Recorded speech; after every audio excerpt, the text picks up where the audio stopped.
Une nouvelle qui défraie la chronique. Un individu particulièrement dangereux a ôté volontairement la vie à son propre oncle dans le quartier d'Ambouli lundi dernier. En effet, il était 17h quand tout cela a commencé, lorsque l'auteur présumé s'est saisi d'un couteau avant de grimper sur la terrasse d'un immeuble de 4 étages en vue de se suicider. Les riverains ont tenté d'empêcher l'individu de sauter, puis ont fait appel à son oncle pour tenter de le raisonner. C'est à la vue de son oncle que l'auteur présumé poignarde à plusieurs reprises sa victime, puis se retranche dans le cimetière d'Ambouli. Dès l'alerte reçue, plusieurs unités de la gendarmerie ont été mobilisées pour encercler les cimetières d'Ambouli en vue d'empêcher le criminel présumé de quitter ce lieu, car elle se trouvait en ce moment armé et dangereux. Cette opération a payé ses fruits en permettant de démasquer l'auteur retranché qui tente de prendre la fuite. Il sera rattrapé quelques minutes plus tard alors qu'il tentait d'accéder au domicile d'un autre membre de sa famille en vue d'attenter à sa vie. Les techniciens en identification criminelle ont de leur côté investi la scène du crime dans le dessein de recueillir les traces et indices pouvant servir à la manifestation de la vérité. Ils ont par ailleurs saisi l'arme du crime jetée dans le cimetière ainsi que les habits ensanglantés dissimulés par l'auteur présumé de ce crime odieux. L'enquête étant confiée à la section de recherche et documentation, l'auteur présumé a été placé en garde à vue. À l'issue des investigations effectuées, il sera déféré devant la justice pour répondre de ses...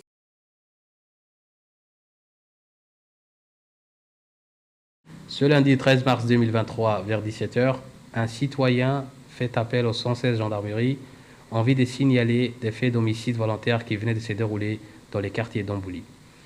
En effet, un individu de sexe masculin, sous influence des produits stupéfiants et muni d'une arme blanche, monte dans un premier temps dans un immeuble de 4 étages pour se donner volontairement la mort. Les riverains interviennent pour l'en empêcher avant de faire appel à un membre de sa famille. C'est à ce moment-là que l'auteur présumé sort son arme blanche et poignarde à plusieurs reprises sa victime avant de se retrancher dans les cimetières d'Ambouli.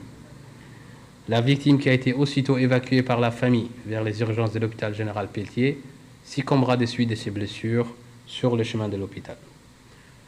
De l'alerte donnée, et vu la gravité de la situation, les gendarmes des unités judiciaires de la capitale, appuyés par leurs collègues de la gendarmerie mobile, investissent aussitôt les lieux, et c'est malgré la tombée de la nuit.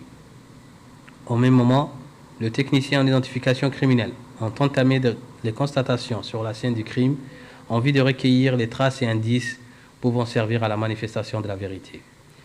Cette opération d'envergure a porté ses fruits en forçant les mises en cause retranchées à sortir de sa cachette.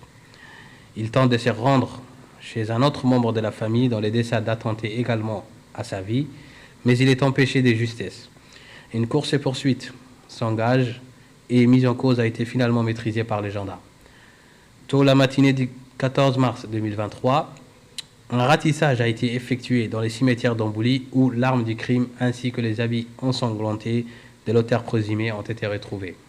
Placé en garde à vue, le mis en cause sera déféré devant la justice à l'issue de l'enquête ouverte en flagrance par les enquêteurs de la SRD pour les chefs de meurtre et tentatives de meurtre.